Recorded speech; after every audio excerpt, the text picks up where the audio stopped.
এবার জানবো ডিমের কথা, যার দামও বেড়েছে এক সপ্তাহের ব্যবধানে। এ নিয়ে বিস্তারিত জানাতে সাভার থেকে যোগ দিচ্ছেন আমাদের আরেক সহকর্মী আশরাফ সেজাল।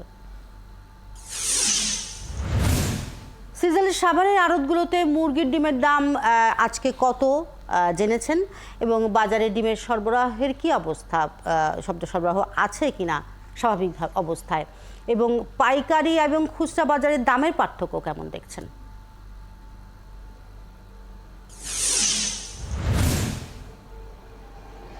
দেখুন যে এই মুহূর্তে কিন্তু আমি রয়েছি একটি ডিমের আড়তে, যেখানে কিন্তু ডিমের অসংখ্য সরবরাহ রয়েছে। কিন্তু গত এক সপ্তাহের ব্যবধানে কিন্তু বেড়েছে ডিমের দাম।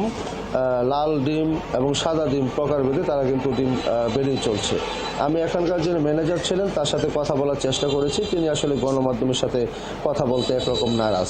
এখন জন্ম সনদ দিয়ে খোলো বিকাশ স্টুডেন্ট অ্যাকাউন্ট, নিজের বিকাশ নিজে কর। পাশাপাশি আমি যদি একটু দেখাই যে ঠিক শিল্পী এই যে আড়ত রয়েছে, এই আড়তে কিন্তু অসংখ্য ডিম রয়েছে। আমি যখন এসেছি তখন কিন্তু দেখেছি ভ্যানে করে ডিমগুলো বিভিন্ন পাইকাররা কথা নিতেছে। আমরা যদি একটু কথা বলার চেষ্টা করি, আপনারা তো ডিম কিনে নিচ্ছেন, হ্যাঁ, এখন দামটা আসলে বৃদ্ধি কেন একটু বলবেন? কি ভাই, দাম আমরা কেমনে বলবো? কারণ আমরা তো মহাজনক দিয়ে আসি, আমরা করতে পারি না। যেমনটি বলছেন যে মহাজন আসলে তাদের যে রয়েছেন যারা ব্যাপারী এবং যে আড়তদারের মালিক পক্ষ, তারা ছাড়া দাম তারা বলতে পারছেন না।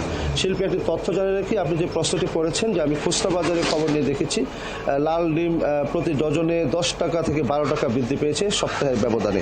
সাদা ডিম 5 থেকে 7 টাকা ডজনে বৃদ্ধি পেয়েছে।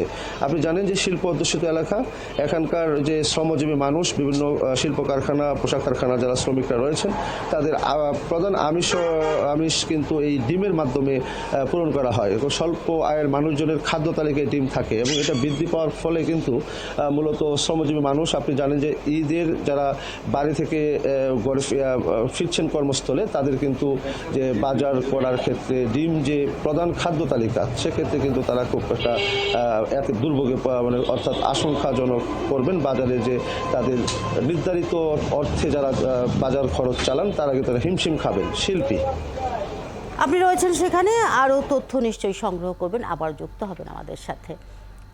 দর্শক, আমাদের সাথে সাভার থেকে আমাদের সহকর্মী আশরাফ সিজাল এতক্ষণ যুক্ত ছিলেন।